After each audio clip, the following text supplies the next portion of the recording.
morning, everyone. Welcome to Business. Now, the Industrial and Commercial Workers Union, ICU, has ruled out any possibility of intervening to avert the layoffs expected to affect workers of UT and Capital Bank. The Bank of Ghana has admitted GCB's acquisition of the two collapsed banks would inevitably result in significant job losses, but adds it is subject to decisions by GCB's management and only after 6 months from now.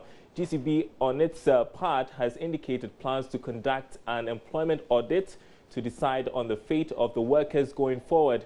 The General Secretary, Solomon Kote, explains there is very little the union can do to the failure of the workers to unionize. There's more in Prince Appiah's report. The General Secretary of the Industrial and Commercial Workers Union, Solomon Kote, described the taxes on overtime as another nuisance tax in disguise which must be scrapped. Mr. Kote spoke to Love Business at the 10th Quadrennial Delegates Conference in Kumasi. It's been an issue that we brought before successive governments, and yet nobody have given attention to it. Overtime is a result of targets that management sets to employees. So you could realize that the target cannot be achieved within the normal working hours, knowing that you have been drawn to do extra hours. By that, you are denied of your family comfort, time with your children and everything. And then such monies, if government find the largesse in it in taxing it, we think it is not helping the cause for which you have done the overtime. It has become so disincentive because in some organizations, they add the overtime tax to your taxable income, and that takes you to a higher bracket, and the tax rather becomes a disincentive for you to do the overtime. We believe the response from the Minister of Employment, and ICU is going to pursue it, and we are going to get a result. How far are you going to pursue it?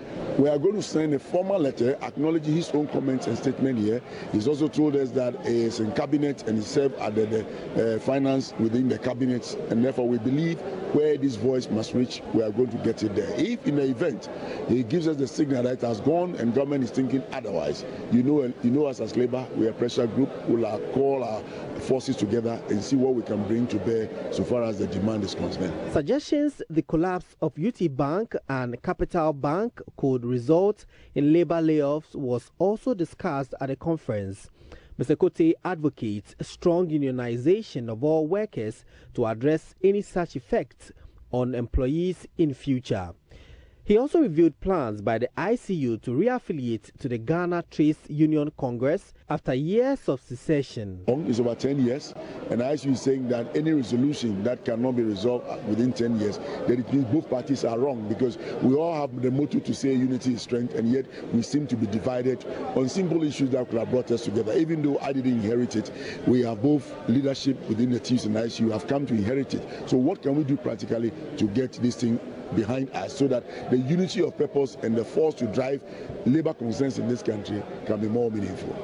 Well, immediately we have divided banks, even though ICU carried the majority of all the banks. Because they also form a cartel, they find the weakest one, whatever negotiations they complete, then they always point to you, oh, we pay 10% here, we can't pay 20% here, etc., etc. And then when it comes to voice of this casualization we are talking about, most of the banks are suffering it.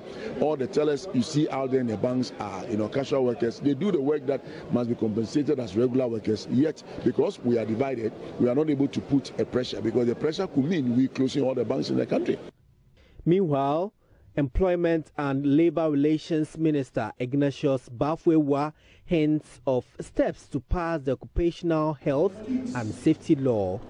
My ministry is working towards the passage of a bill that will be called the Occupational Health and Safety Bill, which will seek to tax job owners and heads of institutions to develop health and safety plans for their various institutions and engage personnel who will be responsible for health and safety issues, so that should there be health and safety issues at the workplace, you don't need to rush sometimes so many kilometers before you go for first aid.